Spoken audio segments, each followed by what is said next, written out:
ఆ మేఘం వర్షిస్తే నీళ్ళు వస్తాయి, అంతే కదా. ఏమయ్యా నీకేం కావాలంటే ఆ అమ్మాయి చేప అన్నది, ఇంకొక ఆయన డాల్ఫిన్ అంటాడు, ఇంకొక ఆయన సొర చేప అంటాడు, ఇంకొక అమ్మాయి పోయి నాకు టైటానిక్ ఓడ 1912లో మునిగిపోయింది సార్, వీలైతే దాన్ని తెచ్చిపెట్టని అడగవచ్చు. ఇది కాదు మనకు కావాల్సింది. నీకేం కావాలో జాతికి ఏం కావాలా. సో దట్ ఈస్ ఇక్కడ శాతవాహనులు అనేటటువంటి వారు అసలు ఎవరు, వీళ్ళ యొక్క పుట్టుక ఏమిటి, ఎక్కడ పుట్టారనే దాని మీద, ఎక్కడి నుంచి వచ్చారు లేదా ఎక్కడ పుట్టారనే దాని మీద వాదం, పుట్టుక వాదం మీద, జన్మవాదం అంటారు దాన్ని. ఈ జన్మవాదం మీద ప్రశ్న పడేదానికి ఆస్కారం ఉంటుంది. ఈ జన్మవాదాలను గురించి బేస్ చేసుకుంటే మనకు ఒకరిక్కడ చూడండి, విదర్భవాదము అంటారు ఒక వాదాన్ని. విదర్భవాదము, విదర్భ అనేది మహారాష్ట్రలో ఉందమ్మా, మహారాష్ట్రనే విదర్భ అంటారు.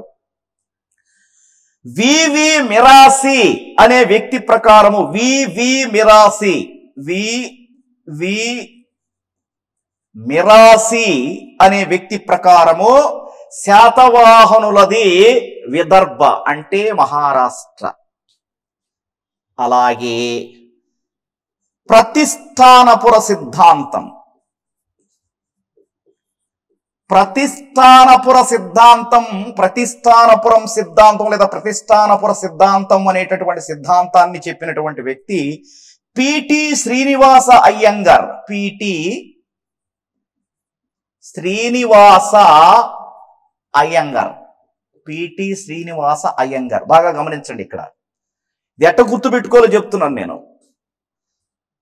చూడండి, అలాగే సుక్తాంకర్ అనే వ్యక్తి బళ్ళారి వాదాన్ని చెప్పాడంటే, కర్ణాటక వాదం అంటారు దీన్ని. బళ్ళారి వాదము అన్నా కర్ణాటక వాదము అన్నా ఒక్కటే. దీన్ని చెప్పినటువంటి వ్యక్తి సుక్తాంకర్.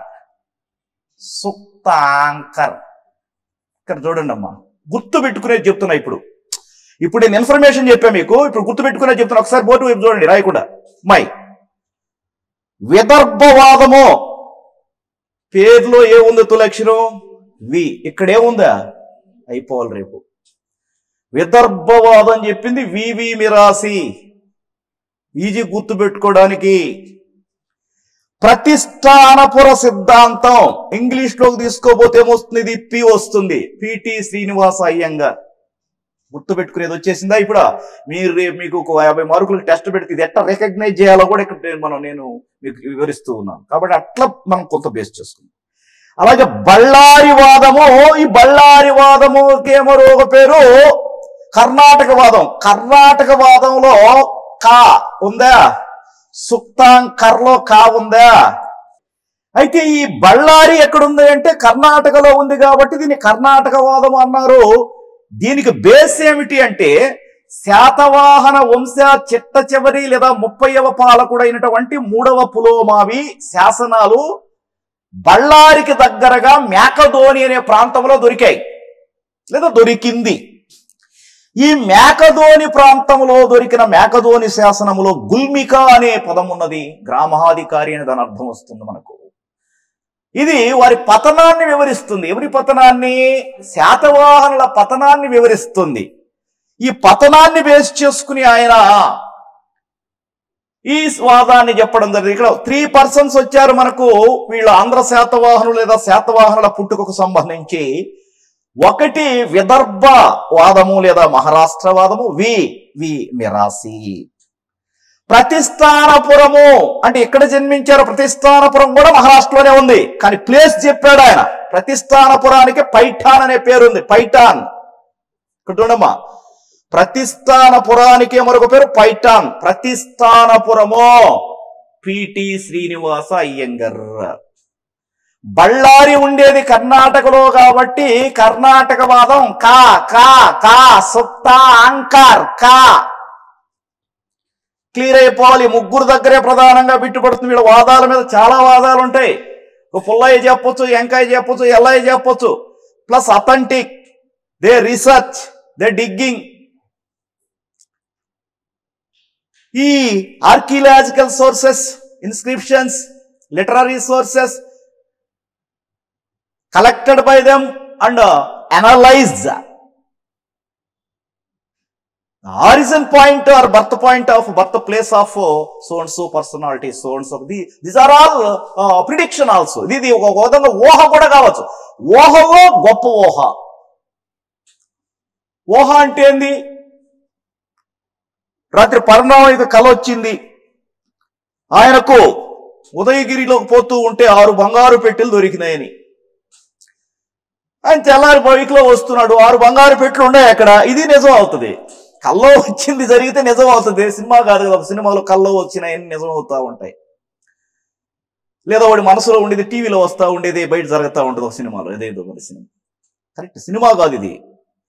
రేపు మీరు పాలనా అధికారులు కాబోతున్నారు, మీకు అడ్మినిస్ట్రేషన్ తెలవాలి అన్నట్టు. ఇది ఎక్కడుంది, అది ఎక్కడుంది, విదర్భ అంటే ఏంది, బళ్ళారి అంటే ఏంది, ఇవన్నీ కూడా మీకు కాల నిర్ణయానికి కూడా ఉపయోగపడేటువంటి అంశ పరంపరలకు భాగంగా చెప్పుకోవచ్చు. కాబట్టి ఇక్కడ ఆంధ్ర శాతవాహనులు లేదా శాతవాహనులు అనేటువంటి వారు పుట్టుక ఈ 3 సిద్ధాంతాలను బేస్ చేసుకుని ఉంది. అలాగే శాతవాహనులు అనేటటువంటి వారు, వారికి సంబంధించినటువంటి వివరణను మనం ఒకసారి గమనించుకున్నట్లయితే, షోడశ మహాజనపదాలు అనే 16 మహాజనపదాలు ఏవైతే ఉన్నాయో మనకు, ఈ 16 మహాజనపదాలలో అస్సక అనే ఒక జనపదం ఉందమ్మా. అస్సక అనే జనపదం ఉంది.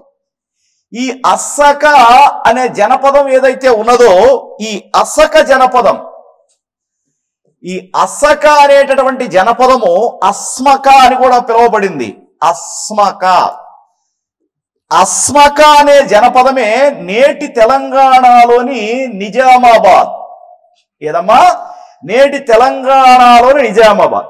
ఈ నిజామాబాద్ లో ఉన్న ప్రాంతమే పౌదన్యపురము. ఈ పౌదన్యపురానికి మరో పేరు పోతన్ను. పోతన్ అనే పదమే నేడు పిలువబడుతున్న బోధన్. బోధన్ బోధన్. ఈ అస్సక లేదా అస్మక ఈ జనపదము కూడా అంటే శాతవాహనుల కాలంలో, అంటే ఇక్కడ జనపదం అనే పదం వాడే మనం, క్రీస్తుపూర్వం 6వ శతాబ్దం. కానీ శాతవాహనుల కాలంలో కూడా జనపదాలు ఉన్నాయమ్మా. సామంతులు పరిపాలిస్తూ ఉండేవారు. శాతవాహనుల రాజ్యాన్ని ఆహారములు అంటారు. ఇవి రాష్ట్రాలుగా చెప్పొచ్చు. ఏమన్నారు? పేరేమి అన్నారు? ఆహారాలు. అంటే తినే కాదు, ఆహారాలు. ఆహారాలు తర్వాత పాలనా భాగాలు, విషయాలు. ఆహారంపై అధికారి అంటే రాజ్యంపై అధికారి లేదా రాష్ట్రంపై అధికారి కుమారామాత్య. రాజకుమారులు అయి ఉంటారు వీళ్ళు. అంటే వాళ్ళకు పుట్టిన బిడ్డలకు దానం చేసేవారు. ఆహారం తర్వాత విషయము, విషయంపై అధికారి విషయపతి. చివరి పాలనా అంకము గ్రామము. గ్రామముపై అధికారి మీకు తెలుసు, ఇందాక చెప్పాను నేను, గ్రామాధికారిని గుల్మిక అంటారు. వివరణ మేకధోని శాసనం, 3వ పులోమావి శాసనం. అయితే ఇవి కాకుండా సామంత రాజ్యాలు, రాజులు పరిపాలించేటటువంటి వాటిని జనపదాలు అంటారు. ఏమంటారమ్మా? జనపదాలు. జనపదాలు అనేటటువంటివి కూడా ఉన్నాయి. కానీ ఇది ఒక జనపదం, ఇది వీరి భూభాగంలో కూడా ఉన్నట్టుగా ఆధారాలు ఉన్నాయి మనకు గమనిస్తే.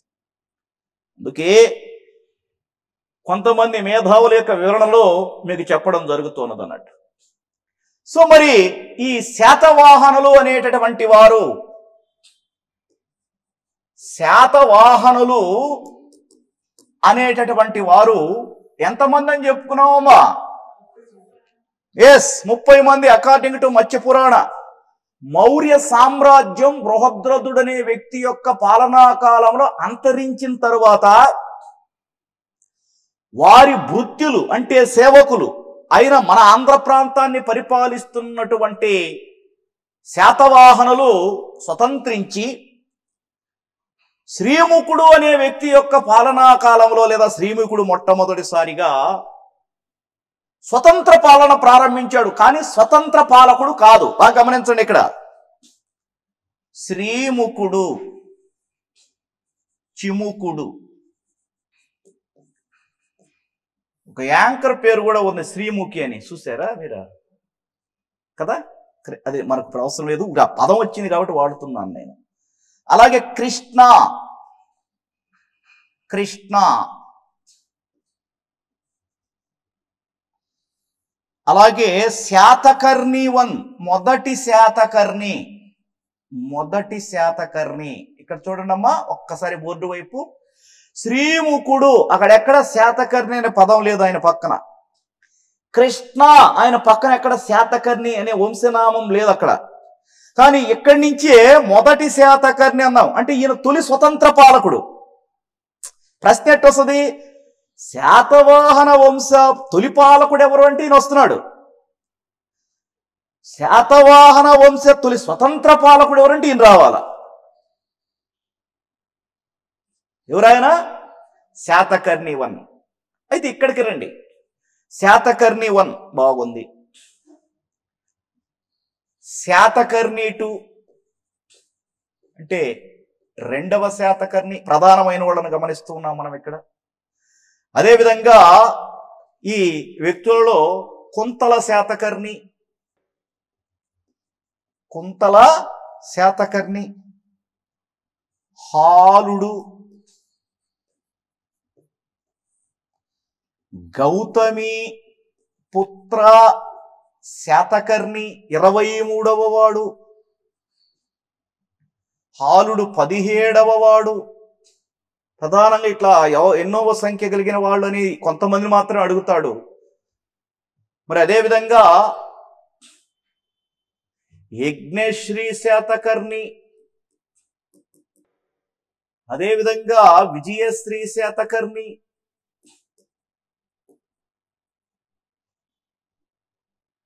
చంద్రశ్రీ శాతకర్ణి, చివరి వ్యక్తి 3వ పులోమావి.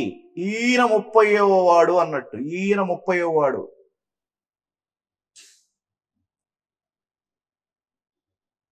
ఇది ప్రధానమైన వ్యక్తులు రాసా. ఇంకా చాలా మంది ఉన్నారు. మొత్తం 30 మంది లిస్ట్ మీకు అవసరం. 30 మంది చెప్పుకుంటే క్యాలెండర్ ఇయర్గా పక్కకు పోద్ది. ఎస్, ఇక్కడ ఏం కావాలనేది మనకు అవసరం. శ్రీముఖుడు వెరీ ఇంపార్టెంట్ పర్సనాలిటీ. ఈయన స్వతంత్ర పాలకుడు కాదమ్మా, తొలి పాలకుడు. చిముకుడు అనే శాసనాల్లో పేర్కొనబడ్డాడు. ఏ శాసనంలో అంటే శ్రీముఖుడు పేరు మొదటి శాతకర్ణి యొక్క భార్య, అంటే శ్రీముఖుడి కోడలు జారీ చేసినటువంటి నానాఘాట్ శాసనము, మహారాష్ట్రలో ఉన్న నానాఘాట్ శాసనములో తన మామను గురించి కూడా చెప్పింది. మామ అంటే చిముకుడి గురించి చెప్పింది. శ్రీముఖుడి తర్వాత వచ్చిన వ్యక్తి శ్రీముఖుడి తమ్ముడు, కొడుకు కాదు. కానీ ఇక్కడ మీకు రిలేషన్ అడగడు. అని ఇంపార్టెన్స్ ఏంటంటే శ్రీముఖుడు చూడండి, శ్రీముఖుడు జైన మతస్థుడు. కాబట్టి తొలి శాతవాహనులు ఏ మతస్థులు? జైన మతస్థులు. ఎందుకంటే మౌర్యుల యొక్క పరంపరలో భాగంగా చివరి మౌర్యులు అనుసరించినటువంటి మతము జైన మతం. చివరి మౌర్యులు జైన మతాన్ని అనుసరించారు కాబట్టి వారి వృత్తులు అంటే సేవకులైనటువంటి శాతవాహనులు కూడా వాళ్ళని ఫాలో కావడం జరిగింది జైన మతాన్ని. కానీ శ్రీముఖుడు అనేటటువంటి వ్యక్తి కాలకాసురి అనే ఒక జైన గురువు ప్రబోధ చేత ఆయన జైనుడుగా మారి కొలనుపాక లేదా కొలనుపాక అనే ప్రాంతంలో ఒక జైన ఆలయాన్ని నిర్మించాడు. జైన మత ఆలయాన్ని నిర్మించాడు. అదే నేటి కొలనుపాక. నల్గొండ జిల్లాకు దగ్గరగా, అంటే నల్గొండ జిల్లా పొలిమేరలలో, వరంగల్ జిల్లా పొలిమేరల్లో నేటికి ఉన్నది కొలనుపాక. Very important. కొలనుపాక జైన కేంద్రము చాలా ప్రాధాన్యత పొందిందమ్మా. తర్వాత అనేక మంది ఆధునిక పరిచారు. కాబట్టి శ్రీముఖుడు ఏ మతాన్ని అనుసరించాడమ్మా? కాబట్టి తొలి శాతవాహనులు ఏ మతస్థులు? జైన మతస్థులు. దయచేసి ఇది మీరు గమనించాలి. అలాగే కృష్ణ చూడండి, కృష్ణ. ఈ కృష్ణ అనేటటువంటి పేరును మనం ఉత్తర భారతదేశంలో క్రిష్ అంటారు. సినిమా కూడా వచ్చి మీరు గమనించండి. ఇక్కడేమో మనం కృష్ణ అని కూడా అనం, కృష్ణుడు అంటాం. మనం ఉకారానికి ప్రాధాన్యత ఇస్తాం తెలుగులో. ఉకారం, అకార, ఉకారం, అకారం అంటారు. అట్లా నెల్లూరు ఊ వచ్చింది చూడు. ఊ, నెల్లూరు ఊ, అల్లూరు ఊ, కృష్ణుడు. రామ్ అంటారు నార్త్ పార్ట్ లో. ఇక్కడ రాముడు. కృష్ణుడు శబ్ద అలంకారం. కాబట్టి ఈ కృష్ణుని యొక్క పాలనా కాలంలో మన ఆంధ్రదేశంలో ఒక నూతన మతం అనేది భాగవత మతమే. దానికి ఏమో వాసుదేవ మతం అంటాం. వాసుదేవ మతం లేదా భాగవత మతం ప్రవేశించిందమ్మ. వాసుదేవ మతం, భాగవత మతం అంటే పూజించేది ఎవరినంటే కృష్ణుణ్ణే. బాగా గమనించండి, ఇక్కడ వాసుదేవ మతం తెలుగు నేలలోకి ఎవరి యొక్క పాలనా కాలంలో ప్రవేశించింది అన్నప్పుడు కృష్ణ లేదా క్రిష్ అనే వ్యక్తి యొక్క పాలనా కాలంలో. చాలా ఇంపార్టెంట్ ఈ క్రిష్.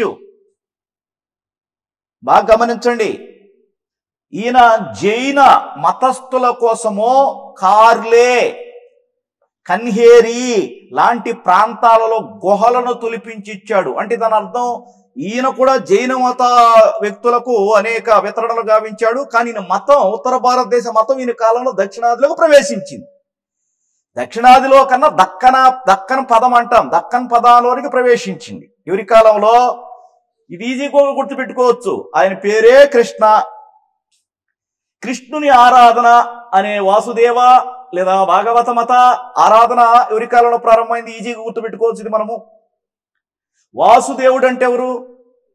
కృష్ణుడి తండ్రి ఎవరు? వసుదేవుడు. వసుదేవుడి కొడుకు వాసుదేవుడు. అంతే కదా, సింపుల్ లాజిక్. అంటే ఒక పేరును బట్టి మనం చెప్పొచ్చు ఈయన బిలాంగ్స్ టు ది స్టేట్ అని.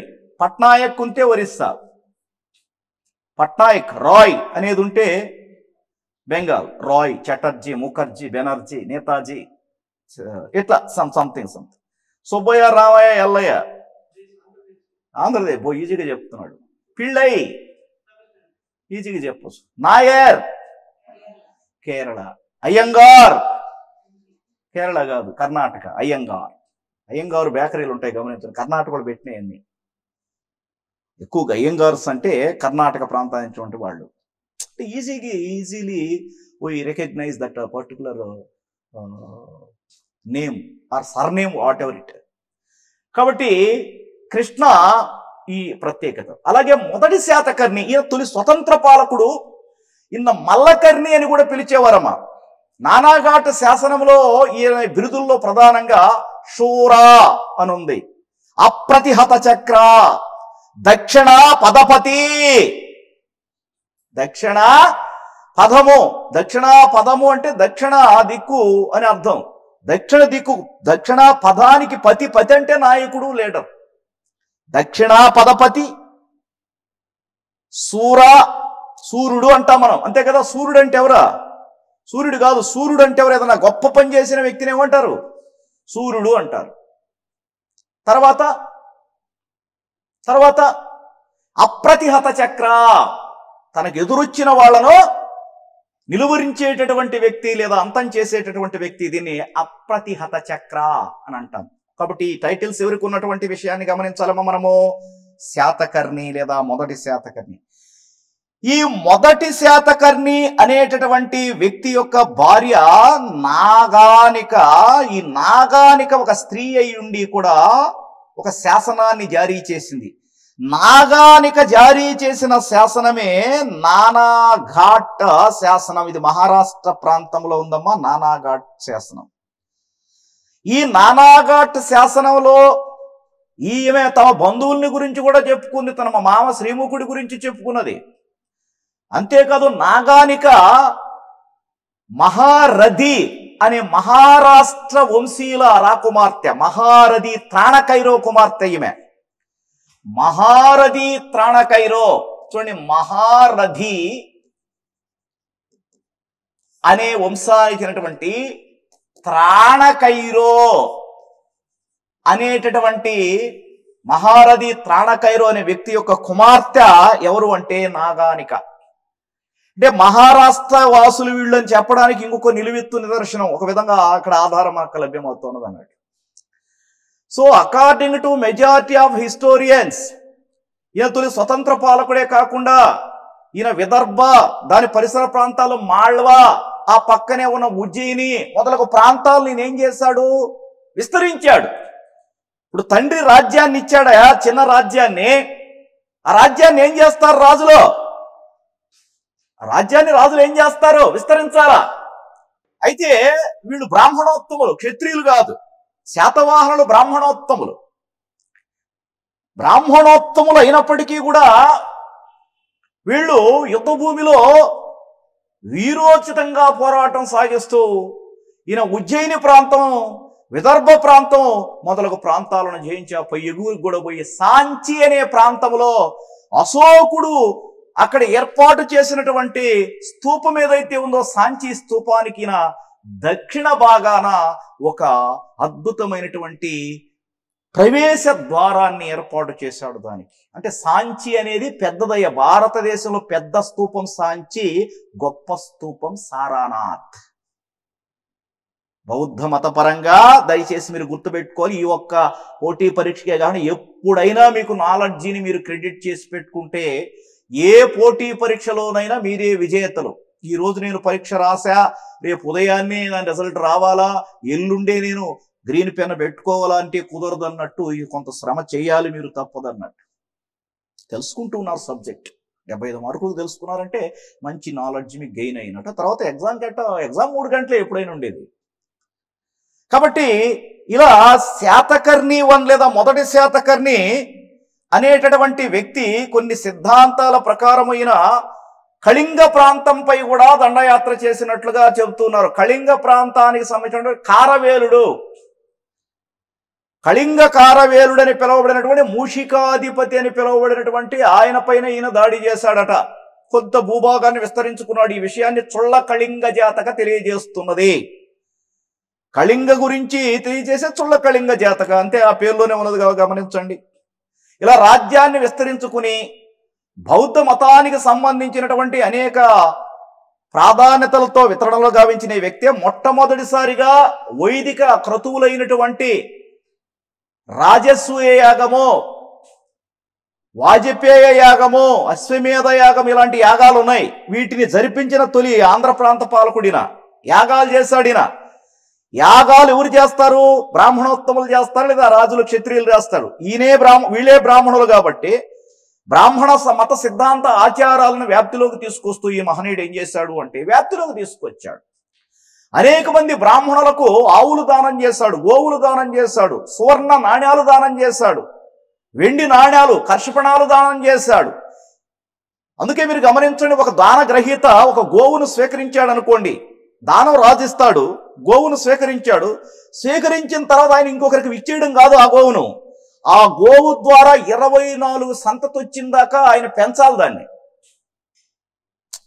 దానం చేసే వ్యక్తికి ఎంత సంరక్షణ గుణం ఉందో, పశు సంతతిని వ్యాప్తి చేసే క్రమంలో, వృద్ధి చేసే క్రమంలో దాన గ్రహీత కూడా అదే చేయాల. నీకు నేను ఒక పెన్ ఇచ్చా అనుకుందాం, నీకు ఇష్టం వచ్చిన వాళ్ళకి నీ ఇవ్వమని కాదు దాని అర్థం.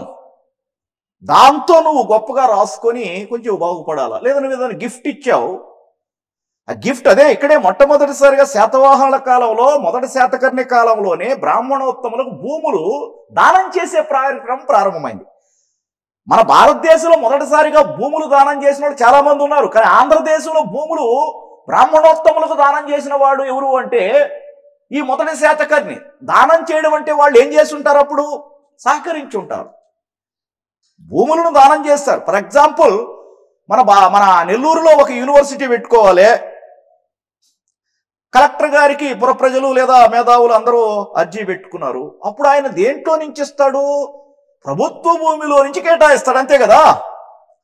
రేపు మీరు అధికారులు అయిన తర్వాత కూడా మిమ్మల్ని అడుగుతాడు, అమ్మా మీ ఫలానా మండలంలో ఒక ఎడ్యుకేషనల్ స్కూల్ కట్టాలంటున్నారు ప్రాణికులు, మరి దానికి సంబంధించి మన దగ్గర ల్యాండ్ ఎంత ఉంది, గవర్నమెంట్ ల్యాండ్ ఎంత ఉంది, శివాయి భూమి, చుక్కల భూమి, లేకపోతే పట్టా భూమి, ఇలా స్ప్లిట్ ఉంటుంది కదా. అయ్యా ఉంది సార్, ఒక 30 ఎకరాలు రోడ్డుకు చాలా దగ్గరగా ఉంది సార్, అనుకూలం, పిల్లలు చిన్నపిల్లలకైతే స్కూల్కి పనికి వస్తుంది. ఓకే అమ్మా, నివేదిక పంపించమ్మా, ఆ సర్వే నంబర్స్ అవన్నీ కూడా కోట్ చేస్తూ అంటే అప్పుడు ఆయన సర్వేని పంపించి ఇక్కడ డిజైన్ చేయించి దాన్ని ప్రభుత్వానికి నోట్ రాసి జీవో జారీ చేసి దానికి ఫండ్ అలాట్ చేసి అప్పుడు స్కూల్స్ అవన్నీ కడతారు. అట్లే కదా మన యూనివర్సిటీని ఎక్కడ పెట్టున్నారు ఇప్పుడు? మన యూనివర్సిటీ విక్రమ్ సింహపురి యూనివర్సిటీ నెల్లూరులో ఎక్కడున్నది? ఆకుతోట దగ్గర ఉందే. కాకుటూరు. సూపర్. ఇటు చెప్పి చూపించావు నువ్వు పెన్ను. ఇటు కాదు కాకుటూరు, ఇటు అను. ఇటన్నావా నువ్వు? Okay, right right right. Kakuturu అంటే అక్కడ ప్రభుత్వం ల్యాండ్ను అలాట్ చేయడం. ఇలా మొట్టమొదటిసారిగా ఆనాడు శాతవాహన కాలంలో ఒక భూమి ఉండేది, రాజు భూమిని రాజకంకేట అనేవారు. ఈ రాజకంకేట భూమిని దానం చేసే స్వేచ్ఛ రాజుకే ఉంటుంది, సామంత రాజులని జనపద రాజులకు ఉండదు. కుమారమాత్య అనేటటువంటి ఈ ప్రధానకరమైనటువంటి ఆహారాల మీద ఉన్న అధికారులకు ఉండదు, విషయపతికి ఉండదు, విషయాలను చూసే జిల్లాలు అనే విషయాలను చూసే విషయపతికి ఉండదు. ఎవరికి మాత్రమే ఉంటుంది? రాజకంకేట భూమిపై అధికారము రాజుకే ఉంటుంది. ఇలా ఇలా అనేక బ్రాహ్మణోత్తములకు దానాలు చేసినటువంటి మేధావి మల్లకర్ణి అని కూడా పిలువబడినటువంటి వ్యక్తి, మొదటి శాతకర్ణి, కారవేలుడితో ఢీకొన్నటువంటి వ్యక్తి, మేధావంతమైన ఉజ్జయినిపుర పరిసర ప్రాంతాలకు సంబంధించిన తన నాణెముల మీద ఏనుగు బొమ్మ, తన నాడి మీద ఉజ్జయిని బొమ్మ కూడా ముద్రించుకున్నటువంటి వ్యక్తి. ఏనుగు బొమ్మ చూడండి, ఏనుగు బొమ్మ, నాణెముల మీద ఏనుగు బొమ్మ, ఎలిఫెంట్ బొమ్మ వేసుకున్నాడయో ఆయన. భారతదేశ వారసత్వ జంతువు ఏది? చిన్నప్పుడు ఏమన్నా పాటలు పాడుకున్నారా మీరు ఏనుగు మీద? అంటే ఏనుగు మీద ఎక్కి అనలా నేను, ఏనుగు మీద ఏనుగు అమ్మ ఏనుగు, మా ఊరికి వచ్చింది ఏనుగు. అయితే ఏనుగు ఏనుగు నల్లానా, ఏనుగు కొమ్ము తెల్లానా, ఏనుగు మీద రాముడు ఎంతో చక్కని దేవుడు అని పాటలు పాడుకున్న నేల ఈ నేల. ఈ అమ్మాయి చెప్పింది కూడా, అది కూడా పాడుకున్నాం మనం. ఏనుగుల దళం ఉండేది వాళ్ళ కాలంలో. ఏనుగులు భారతదేశంలోను ఆఫ్రికాలోను అంటే ఆసియా ఖండంలోను ఆఫ్రికా ఖండంలో తప్ప ఇంకెక్కడ పుట్టవు.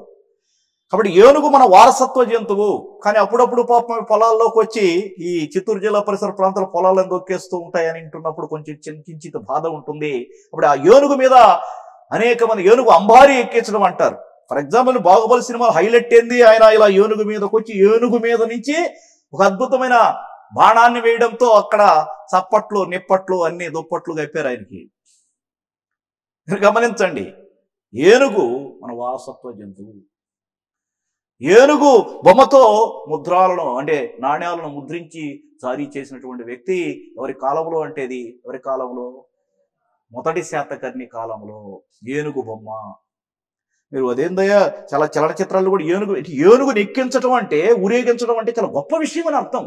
మరి గాడిద మీద ఊరేగిస్తే ప్రజలు భలే హ్యాపీగా ఉండి గాడిద మీద ఊరేగించారు ఒక ఆయన్ని. అది మంచిదే, గాడిద మీద ఊరేగించడం అంటే తప్పు చేసిన వాళ్ళని ఊరేగిస్తారు గాడిద మీద. అందుకే మీరు గమనించారు, రబ్బర్ గాజులు అంటూ రాజుగారి ఏనుగు మీద రై రై రబ్బరై రై రై రబ్బరై అని ఊరేగిస్తానే పిల్ల. మరి గాడిద మీద అనలేదే? అనుంటే ఏం జరిగదో మీకు తెలుసు. ఏనుగు రాజసానికి చిహ్నము, డొమెస్టిక్ యానిమల్. ఎక్కడా? అడవిలో. కాబట్టి ఇలాంటి ప్రాధాన్యతలు కలిగినటువంటి వ్యక్తి మొదటి శాతకర్ణి. కాబట్టి యజ్ఞ యాగాదులు చేశాడమ్మా, రాజసు యాగం చేశాడమ్మా, వైదిక క్రతువులను అనుసరించాడమ్మా. ఇలాంటి మహనీయుడు మేధావి మీద ప్రశ్న తప్పకుండా వస్తుందమ్మా. బిరుదుల పరంగా గమనిస్తే దక్షిణా పదపతి అమ్మ, అప్రతి హతచక్ర అమ్మ, షోరా అన్నారమ్మా, రకరకాల బిరుదులు ఉన్నాయమ్మా. ఈయన భార్య ఎవరమ్మా? నాగానిక తండ్రి ఎవరమ్మా? మహారథి త్రాణకైరో. మహారథి త్రాణకైరో ఏ ప్రాంతవాసి అమ్మా? మహారథి మహారాష్ట్ర. మహారాష్ట్ర. మీరు కోచింగ్ సెంటర్లో ఏం చేయాలంటే గుర్తు పెట్టుకోవడం కూడా నేర్చుకోవాలా. గుర్తు పెట్టుకోండి. ఇప్పుడు అడిగితే మీరు ఈజీగా చెప్తారు. మహారాష్ట్రవాదం లేదా విదర్భవాదం చెప్పింది ఎవరంటే విదర్భవాదం వివి మిరాసి అయిపోయింది. వివి మిరాసి అయిపోయింది అక్కడికి. అట్లా కాబట్టి యజ్ఞశ్రీ శాతకర్ణి కంటే ముందే యజ్ఞాలు చేసిన వ్యక్తి. ఇది మీరు గుర్తుపెట్టుకోండి. ఎవరైనా యజ్ఞశ్రీ శాతకర్ణి చాలా గొప్ప యజ్ఞాలు చేస్తాడు, కానీ యజ్ఞశ్రీ శాతకర్ణి చాలా యజ్ఞాలు చేసినటువంటి వ్యక్తికి ఎవరు వస్తున్నారు ఇక్కడ మనకు? ఎస్. అయితే ఇక్కడ ఇంకొక పాయింట్ ఏంటంటే, నాగానిక ఏ శాసనాన్ని జారీ చేసింది? నానాఘాట్ శాసనం. ఇది ప్రాకృత భాషలో ఉంది కాబట్టి తొలి శాతవాహనులు కొంతల శాతకర్ణి దాకా, బాగా గమనించండి, కొంతల శాతకర్ణి దాకా శాతవాహనుల యొక్క రాజభాష, official language of Satavahanas was Prakrit or ప్రాకృతము. Or during the period of Kuntala Satakarni కాలము నుంచి, ఆ 13వ పాలకుడైన కుంతల శాతకర్ణి కాలము నుంచి సంస్కృతం రాజభాష అయిందమ్మా. ఇవిటి చాలా ఇంపార్టెంట్. మీకు భాషా పరిణామ క్రమం వస్తోంది. ప్రాకృతము, తర్వాత సంస్కృతము, అక్కడ ఉండేది శాతవాహనుల కాలంలో, పైశాచిక ప్రాకృతము, ఆ తర్వాత దేశీ పదాలు అంటే తెలుగుకు మూలమైన పదాలు, దేశీ పదాలు ఉన్నాయి. కాబట్టి శాతకర్ణి వన్ అనేటటువంటి వ్యక్తి యొక్క ప్రత్యేకతను ఇక్కడ మనము గమనించామనేటువంటి విషయాన్ని గమనించాలి. ఎవరికి సంబంధించి శాసనం ఏమొచ్చిందమ్మా? నానాఘాట్ శాసనం వచ్చింది. అలాగే చూడండి, శ్రీముఖుడు ఏ మతస్థుడు? తొలి శాతవాహనులు ఏ మతస్థులు? శ్రీముఖుడి కాలంలో స్థాపితమైనటువంటి గొప్ప జైన ఆవాస కేంద్రం ఏది? కాలకాసూరి ఎవరు? కాలకాసూరి ఇన్ఫ్లుయెన్స్ వలనే శ్రీముఖుడు ఏ మత అనునాయిగా మారాడు అంటే జైన మత అనునాయిగా మారడం జరిగింది. అలాగే 2వ శాతకర్ణి కూడా చాలా ప్రాధాన్యత కలిగినటువంటి వ్యక్తి. 2వ శాతకర్ణి 56 సంవత్సరాలు పరిపాలించాడమ్మా. ఎక్కువ సంవత్సరాలు పరిపాలించాడు కాబట్టి ఇక్కడ మనకు హైలైట్ అవుతుంది బిట్టు. బాగా గమనించండి, ఇక్కడ హైలైట్ అవుతుంది మనకు బిట్టు. ఈ 2వ శాతకర్ణి చాలా ప్రాధాన్యత కలిగినటువంటి వ్యక్తిగా చెప్పుకోవచ్చు. ఈయన ఉత్తర భారతదేశ పరిసర ప్రాంతాలను కూడా తన ఆధీనంలోకి తెచ్చుకొని పరిపాలన సాగించడం జరిగింది. దక్షిణాది నుంచి ఉత్తరాదికి కూడా వెళ్ళి ఆ పరిసర ప్రాంతాల మీద విజయ దుందుబి మ్రోగించినటువంటి వ్యక్తిగా ఈయన్ని గమనించుకోవచ్చు. కుంతల శాతకర్ణి, ఇక్కడ అసలు కథ ఉన్నది మనకు. ఈయన ఆస్థానంలో గుణాఢ్యుడున్నాడు. ఈయన ఆస్థానములో గుణాఢ్యుడనే కవి ఉన్నాడు, కవి పొంగవుడు ఉన్నాడు. ఈయన ఆస్థానములోనే శర్వవర్మ అనే కవి పొంగవుడు ఉన్నాడు. గుణాఢ్యుడు పైశాచిక ప్రాకృత భాషలో ఒక గ్రంథాన్ని రాశాడమ్మ, పైశాచిక ప్రాకృతము. ఈ గుణాఢ్యుడు రాసిన పైశాచిక ప్రాకృత గ్రంథము పేరు బృహత్ కథ. బృహత్ అంటే పెద్దదైన కథ, బృహత్ కథ. ఇది రామాయణము వంటి ప్రాధాన్యత కలిగినటువంటి గ్రంథము. విష్ణు శర్మ అనే వ్యక్తి పంచతంత్రం కథలు రాయడానికి ప్రేరణ. బృహత్ కథ విష్ణు శర్మ పంచతంత్రం కథలు రాయడానికి ప్రేరణ. ఫర్ ఎగ్జాంపుల్, మీరు చిన్ననాడు చదువుకో ఉంటారు. సుమతి, కాలమతి, మందమతి అనే చేపలు చదువుకున్నారా? 3 చేపల కథ, 3 చేపల కథ చదువుకున్నారా అమ్మా? ఏంది? సుమతి ఏం చేసింది? చెరువు ఎండిపోతుందని ముందే గ్రహించింది, జారిపోయింది, కాలంలోకి వెళ్ళిపోయింది, దూకేసింది. కాలమతి ఇంకొంచెం రోజులు ఉండింది. ఓ ఏమో ఎండాకాలం వచ్చేసినట్టు నీళ్ళని అయిపోతాయని కాలమతి కూడా ఏం చేసి, సుమతి మొదట వెళ్ళిపోయింది, కాలమతి రెండోసారి వెళ్ళిపోయింది కాలాన్ని బేట్ చేసుకుని. మందమతి ఏం రేపు చూద్దాంలే అన్నది, రేపు ఎల్లుండి చూద్దాంలే అన్నది.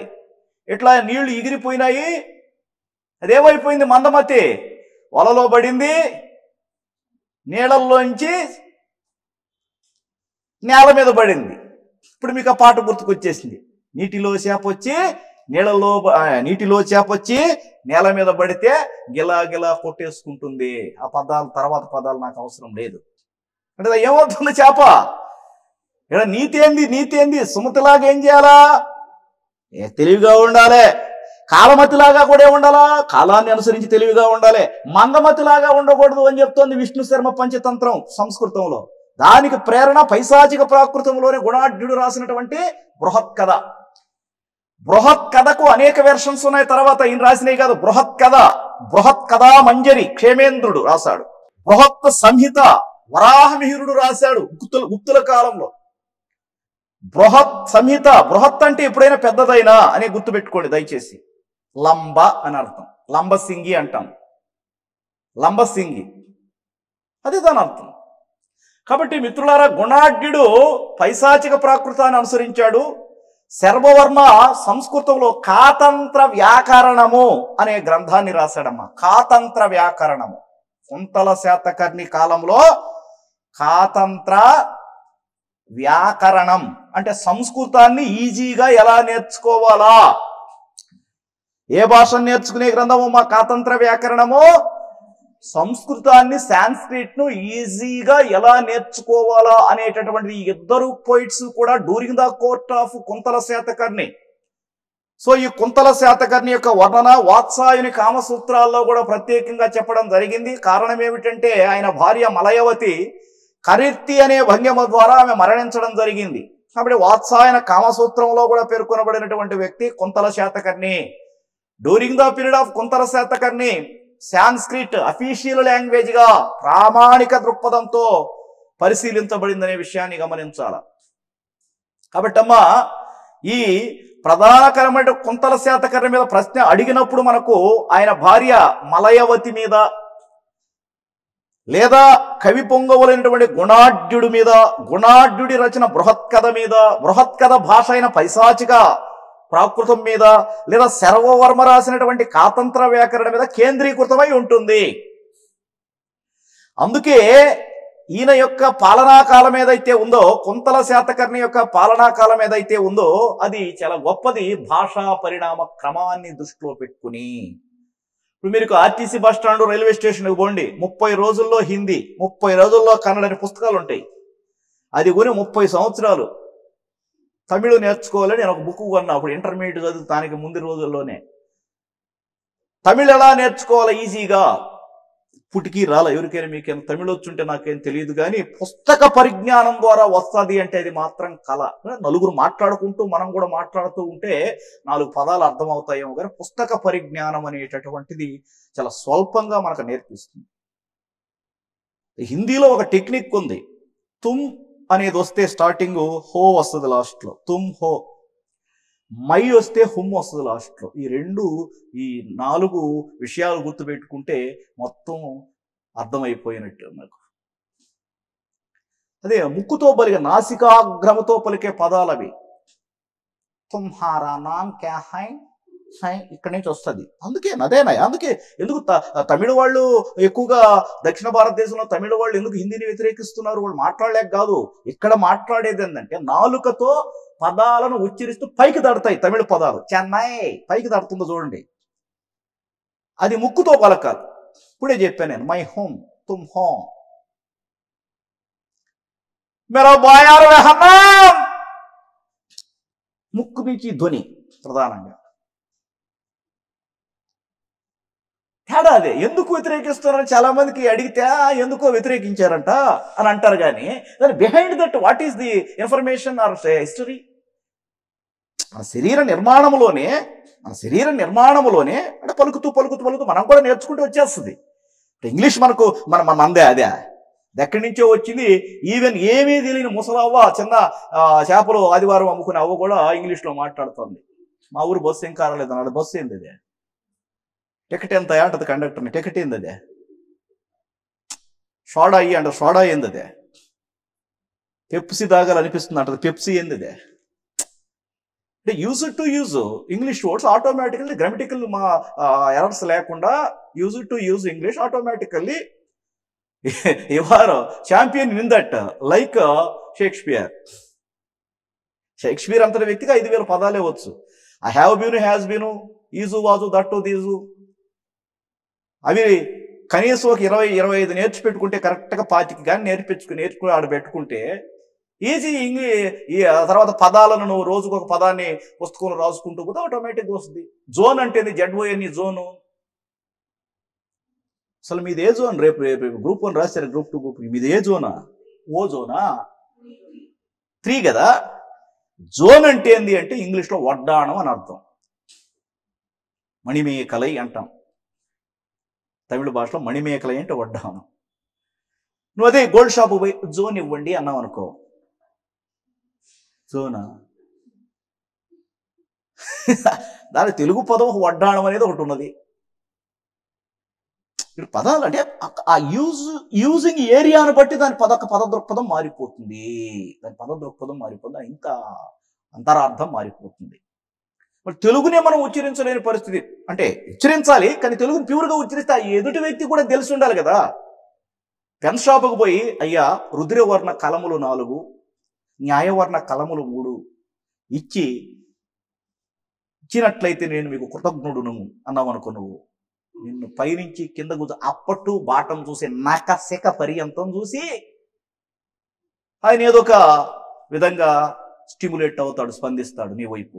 కాబట్టి ఇక్కడ నాకు మననే చెప్పాను, మళ్ళా చెప్తున్నాను, కుంతల శాతకర్ణికి సంస్కృతం రాదు. ఆయన ఒక నాట్యం పెట్టాడు. ఆ నాట్యంలో గెలిచినటువంటి మహిళకు ఒక స్వర్ణాభరణాన్ని ఇచ్చాడు. ఇస్తే ఆమె సంస్కృతంలో ధన్యవాదాలు చెప్పింది. రాజుకు అది అర్థం కానప్పుడు మనం కూడా ఎట్లా వ్యవహరిస్తాం అట్లా వ్యవహరించాడు. ఆమె నవ్వింది. ఈయన ఏంది నాకు ప్రతి అంటే ఓకే అన్నట్టుగా ఏం కూడా చెప్పలేదని ఆమె నవ్వింది. ఎందుకు నవ్వింది అంటే సంస్కృతం ఆయన యూజ్ చేయలేకపోతున్నాడు. అప్పుడు ఆయనకు కోపం వచ్చేసింది, కసి వచ్చేసి ఏం చేశాడు, తన ఆస్థానం మేధావులను పిలిచి, నేను ఎట్లయినా కానీ 6 months లోపల, వీలైతే ఇంకా తక్కువ టైంలో సంస్కృతం నేర్చుకొని నాకు నేర్పిస్తారా మీరు? నేను నేర్పిస్తానన్నాడు సర్వవర్మ. గుణాఢ్యుడు అది సాధ్యం కాదని చెప్పాడు. అరే నువ్వు సాధ్యం కాదని చెప్తున్నావు, నేను సాధ్యం చేసి చూపిస్తానని ఆయన అహోరాత్రులు కష్టపడి రాజుకు నేర్పించేశాడు. రాజు ఇప్పుడు ప్రతి ఒక్కరితో ఏ భాష మాట్లాడుతున్నాడు? సంస్కృతం మాట్లాడుతున్నాడు. కాబట్టి గెలిచాడు కాబట్టి సర్వవర్మ రాజ్యంలో ఉన్నాడు, ఓడిపోయాడు కాబట్టి గుణాఢ్యుడు అడవులకు వెళ్ళిపోయినాడు. ఇది అక్కడ ఉన్నటువంటి కథనం. కాబట్టి మిత్రులారా, ఇలాంటి కుంతల శాతకర్ణి కాల దృక్పథాన్ని మనం గమనించవచ్చు. అలాగే హాలుడు, 17వ పాలకుడు హాలుడు, హలచక్రవర్తి హాలుడు అంటాం. వాస్తవంగా హలము అంటే నాగలి, కానీ ఇక్కడ హాలుడు కవివత్సలుడు అని పిలువబడ్డాడు. ఆయన బిరుదు కవివత్సలుడు. ఎవరి బిరుదమ్మా? హాలుడి బిరుదు కవివత్సలుడు. హాలుడి బిరుదు కవివత్సలుడు. ఈ కవివత్సలుడు అని పిలువబడినటువంటి హాలుడు లీలావతి అనే ఒక శ్రీలంక యువరాణిని వివాహం చేసుకోవడం ఇక్కడ ఒక హైలైట్, మనకు ప్రాధాన్యత కలిసిన క్రమం. ఇక్కడ ప్రస్తుతానికి ఎంతమంది స్త్రీలు వచ్చారమ్మా? ఎవరెవరు? నాగానికి వచ్చింది, మలయవతి వచ్చింది, ఇప్పుడు లీలావతి. మిత్రులారా, ఈ లీలావతిని వివాహం చేసుకున్నది ఆయన సప్త గోదావరి తీరంలో వివాహం చేసుకున్నాడట. చాలా మంది ఏం చెప్తారు, సప్త గోదావరి అనేది మన రాజమండ్రికి పరిసర ప్రాంతాల్లో ఉన్నటువంటి ద్రాక్షారామ పరిసర ప్రాంతాలు అని చెప్తారు. కాదు అని కొంతమంది తెలంగాణ భూభాగములోని కరీంనగర్ జిల్లా పరిసర ప్రాంతాల్లో గోదావరి నది ప్రవహించే దగ్గర 7 పాయలుగా చీలుతుంది కాబట్టి అది సప్త గోదావరి అంటున్నారు. మరి ఏదైనా సప్త గోదావరి తీరంలో ఆయన వివాహం చేసుకున్నాడు. శ్రీలంక యువరాణి లీలావతిని వివాహం చేసుకున్నాడు. అయితే ఈ పేరుతో, లీలావతి అనే పేరుతో కుతూహలుడు ఒక బుక్ రాశాడు. లీలావతి అనే పేరుతో కుతూహలుడు ఒక బుక్ రాశాడు. లీలావతి అనే పేరుతో కుతూహలుడు, హాలుడు కాదు, మళ్ళా ఇక్కడ కూడా మళ్ళా హాలుడు అని వచ్చింది లాస్ట్ లో. కుతూహలుడు లీలావతి అనే పేరుతో గ్రంథాన్ని రాశాడు. మరి ఇక్కడ కుతూహలుడు అనేటటువంటి వ్యక్తి రాసినటువంటి గ్రంథం లీలావతి గ్రంథము. హాలుడు కవి చక్రవర్తి. ఈయన గాథా సప్తశతి అనే సప్తసాయి అని కూడా పిలువబడిన 700 గాథలు అంటే కథలు ఉన్నటువంటి గ్రంథాన్ని గాథా సప్తశతి అనేటటువంటి సప్తసాయి అని కూడా పిలువబడినటువంటి ఈ 700 కథల యొక్క గ్రంథాన్ని ఆయన సేకరించాడు. కంపైల్డ్ అంటాం ఇంగ్లీష్ లో. ఈ సేకరణ గ్రంథంలో మన ఆంధ్ర ప్రాంతానికి సంబంధించిన ఆటలు, పాటలు, గ్రామీణ జీవనము, కవయిత్రులైన మహిళల యొక్క లిటరరీ సోర్సెస్ కు ఉదాహరణ ఆధార గ్రంథము గాథా సప్తశతి. గాథ అన్న కథ అన్న ఒకటేనయ్యా. దీనిలో మహిళలు ఆంధ్రలక్ష్మి, రేవతి, మాధవి, అనుపమ లబ్ధ లాంటి పేర్లు ఉన్నాయి దాంట్లో. ఆంధ్రలక్ష్మి అనే పేరు ఉంది, చూడండి ఎంత గొప్పగా ఉందో. లక్ష్మి అనే పేరుంది అనుకోండి, గ్రామీణ ప్రాంతాల్లో అమ్మాయిని ఏమని పిలుస్తారా? లక్ష్మి అని పిలిచేవాళ్ళు కూడా ఉన్నారు. ఏమని పిలుస్తారా? లక్ష్మి అనొచ్చు. లక్ష్మి, లక్ష్మి పేర్లు చూడండి. ఆంధ్రలక్ష్మి, రేవతి, మాధవి, అనుపమ లబ్ధ, అనుపమ లబ్ధ, వీళ్ళంతా కవయిత్రులు. కవయిత్రులు అంటే ఆనాడే ఆంధ్రదేశంలో స్త్రీలు కవిత్వాలు రాస్తూ ఉండేవారు అని గాథా సప్తశతి గ్రంథంలో ఆచార వ్యవహారాలను తెలియజేస్తుంది.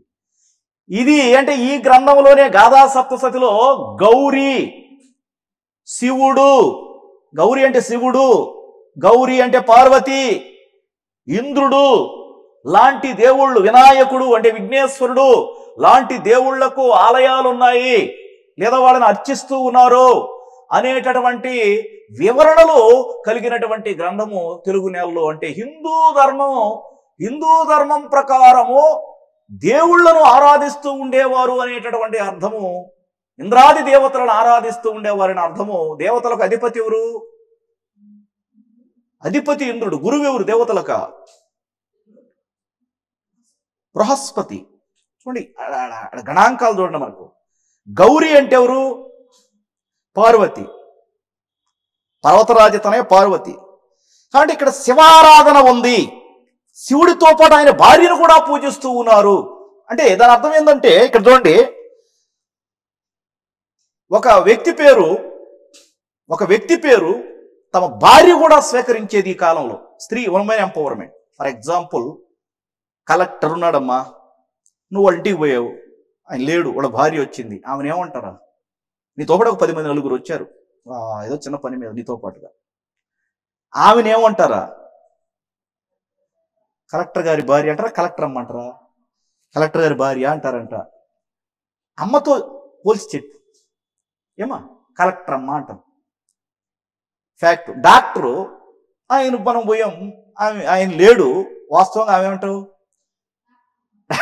ఎట్లంటావమ్మా? అది వైద్యం, ఇది పరిపాలన. డాక్టర్ భార్య డాక్టర్ అమ్మ అంటావా? సరే అంటే మంచిదే, బ్యాక్గ్రౌండ్ సాంగ్ దండాలమ్మ వస్తుంటుంది. నేను అనేది ఏంటంటే తమ భర్తల యొక్క డెసిగ్నేషన్ను తమ భార్యలు కూడా పంచుకోవటం. మహాభోజ అనేది భర్త యొక్క డెసిగ్నేషన్, పదవి. ఈమె మహాభోజకి అని పిలువబడేది. మహాతలవర అంటే సర్వసైన్యాధ్యక్షుడు, ఆయన భార్య మహాతలవరి. తలవరి అర్థం ఉంది కదా. ఇక్కడ నేను ఏం చెప్తున్నానంటే, ఇక్కడ ప్రధానంగా హాలుడు యొక్క పాలనా కాలంలో వ్రాయబడిన, ఆయనచే విరచితమైన, రాయబడిన అంటే సేకరించబడిన కథలలో ప్రధానంగా ఈ యొక్క గాథా సప్తశతి అనేటటువంటి మన ఆంధ్ర గ్రామీణ జీవన వికాసం ఉంది. అందుకే మనకు శంకరంబాడి సుందరాచారి గారు రాసినటువంటి మా తెలుగు తల్లికి మల్లెపూ దండలో కూడా ఏం చెప్పడం జరిగింది? నీ ఆటలే ఆడుతాం, నీ పాటలే పాడుతాం, జై తెలుగు తల్లి, జై తెలుగు తల్లి అని మనం ఉచ్చరించడానికి కూడా ప్రధాన కారణము మన ఆటల్లో అంత గొప్ప మమకారం ఉంటుందండి. మన ఆటల్లోనే వ్యాయామం ఉంటుంది, మన ఆటల్లోనే మన యొక్క సంస్కృతి సాంప్రదాయాలు నిబిడీకృతం అయి ఉంటాయి అనే విషయాన్ని గాథా సప్తశతి గ్రంథం ఏదైతే ఉందో దాని ద్వారా మనం గమనించుకోవచ్చు. ఇది హాలుడి యొక్క గొప్పతనం. మీరు బహుశా గౌతమీపుత్ర శాతకర్ణి చలనచిత్రం చూశారో లేదో నాకు తెలియదు, కానీ గౌతమీపుత్ర శాతకర్ణి ఒక వ్యక్తికి చూపిస్తూ ఉంటాడు వాళ్ళ పూర్వీకుల గురించి, వాళ్ళ నిర్మాణాలను చూపిస్తూ, ఇది మా తాత హాలుడు నిర్మించిన నిర్మాణం అంటాడు. ఆ సినిమాలో మీరు గమనించారో లేదో, చూపిస్తూ దాంట్లో ప్రత్యేకత ఏంటంటే, ఒక ఏనుగు వెనక్కి తిరిగి ఉంటుంది. అడుగుతాడు గౌతమీపుత్ర శాతకర్ణి, దీని అర్థం చెప్పగలవని అక్కడ వచ్చేటి మంత్రినో ఎవరినో, తెలియదు అని ఏదో మహాదేవా ఏదో అంటాడు. అన్ని ఏనుగులు పోతా ఉంటాయి, ఒక్క ఏనుగు మాత్రం వెనక్కి తిరిగి చూస్తుంటుంది అమరావతి శిల్పంలో. దాని ప్రత్యేకత ఏంటంటే, ఆ ఏనుగు తల్లి ఏనుగు తన బెడ్లో వస్తున్నారా లేదా అని చూస్తుందంట. మరి సినిమాకి పోయి ఏం చేసినారు? ఆయన కత్తి తల 70 నరికేయడం చూసినారా?